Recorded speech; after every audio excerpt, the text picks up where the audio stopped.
Today we're going to be changing the thermostat on a 2007 Saturn Vue, but the principle on any vehicle is pretty much the same. You only need a few basic things. You have to determine whether you need to change out your coolant or not, or whether you can drain and refill it back. A couple of simple tools to disconnect the hose and the thermostat housing, and let's get started.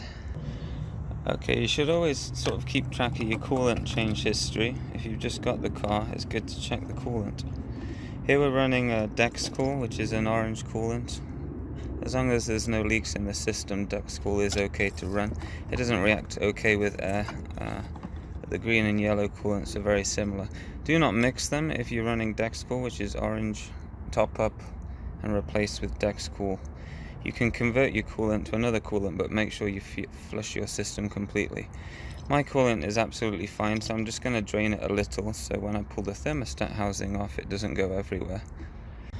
Okay, get a drain pan ready. I'm going to reuse my coolant, so I'm going to keep it in a clean container. This is brand new, so I know it won't get contaminated when I put it back in. Locate the drain plug on the radiator. This is on the passenger side of this vehicle. This particular one you don't need tools, it's this little catch right here. Just rotate it to the left. When that's released, the hole underneath here will start to drain the coolant.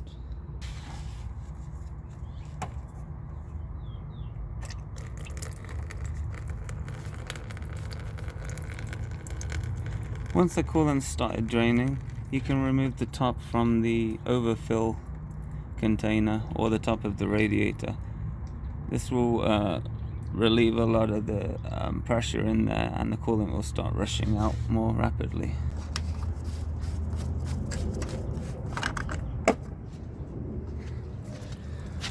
Now it'll start gushing out. Most of the coolant in the car is distributed between the engine block, the heater core, and the radiator. Draining the radiator right here will probably release about 50-60% of the total coolant in the car. That's okay because we're not flushing the system completely. We just need to drain the radiator so when we remove the thermostat housing, the coolant doesn't go everywhere. So while the radiator is draining, I'll just talk a little bit about thermostats. Thermostats are designed to open when the engine reaches optimum temperature. Optimum temperature depends on the engine. So getting a thermostat for your car, you'd get the thermostat that was stock or a similar one which opens up at the same temperature. This thermostat, when the engine reaches its ideal temperature, the thermostat will open. Usually there's a bit of wax or something in here that starts to melt when the thermostat reaches, the coolant reaches temperature. The thermostat will open. That allows coolant to flush through and cool the engine. Cars need to run at optimum temperature. They can't run too cool and they can't run too hot. It's the job of the thermostat to regulate this temperature. You'll notice that when you disconnect the battery and reconnect it, the car has to go through a self-check.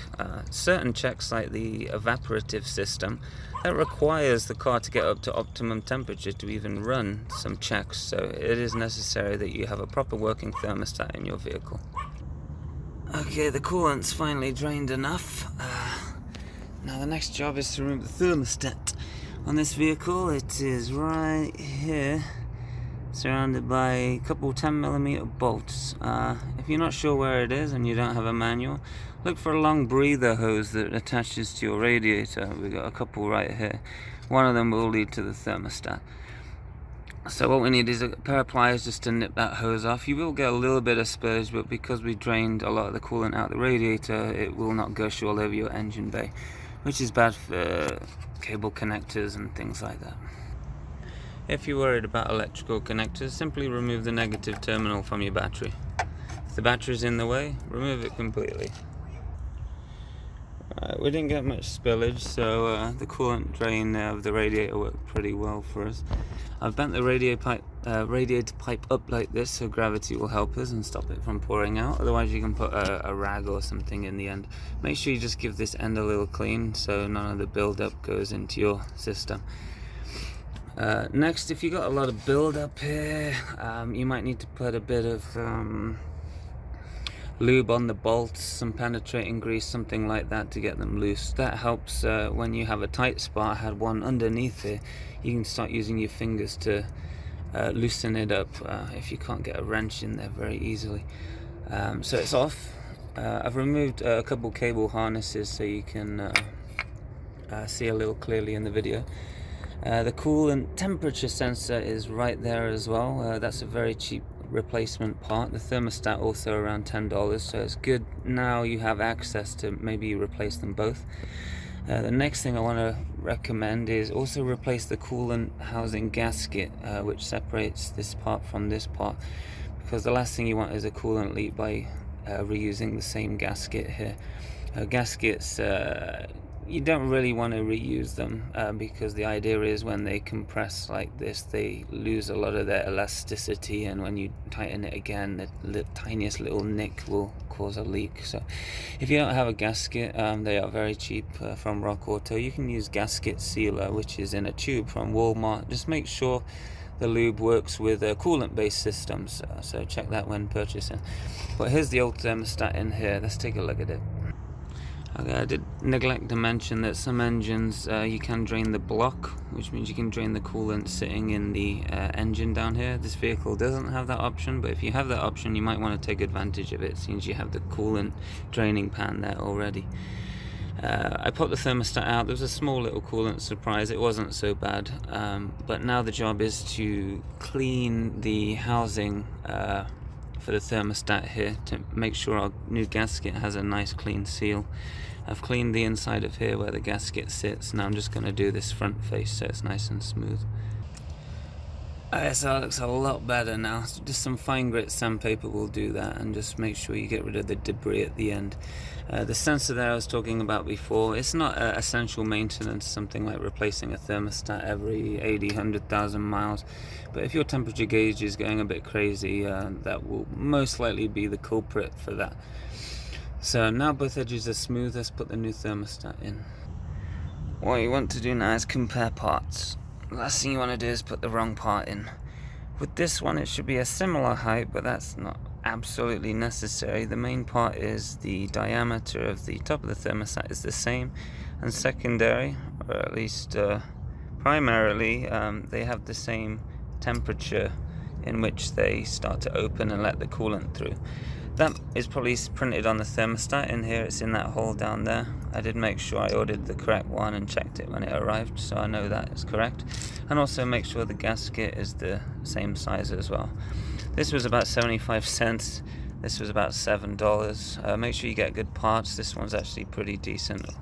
It does look a little different from the original, but this will work perfectly. Okay, make sure the new gasket is nicely over the thermostat.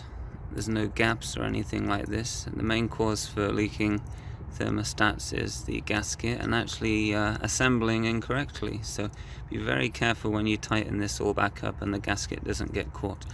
I do recommend just getting a tiny bit of coolant and coating the outside of the gasket. That's all that you will need. Don't put silicone or anything weird like that in your coolant system.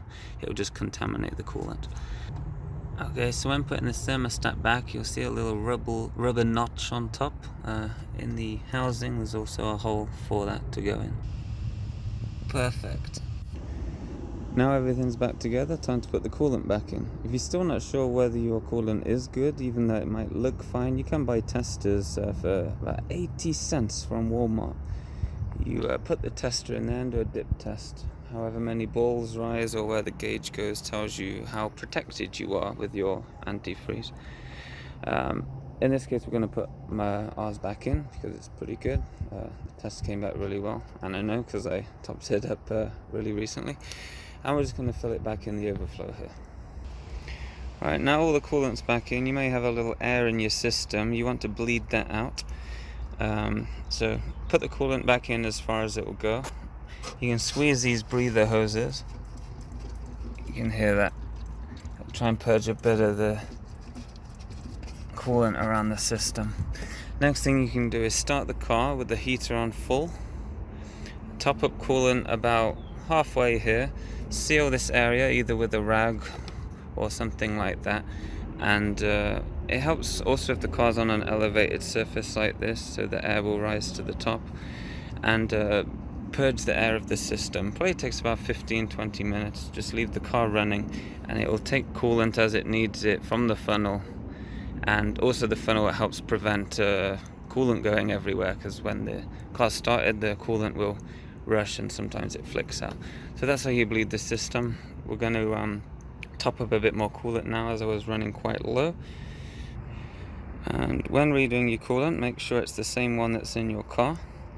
And also use 50-50 distilled water, not tap water, because the tap water will ruin those rubber gaskets, and antifreeze. You can get the pre-mixed one, but the pre-mixed one is $2 less than the full concentrate.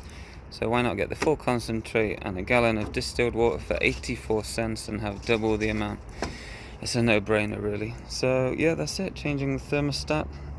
Good luck, let me know how it goes.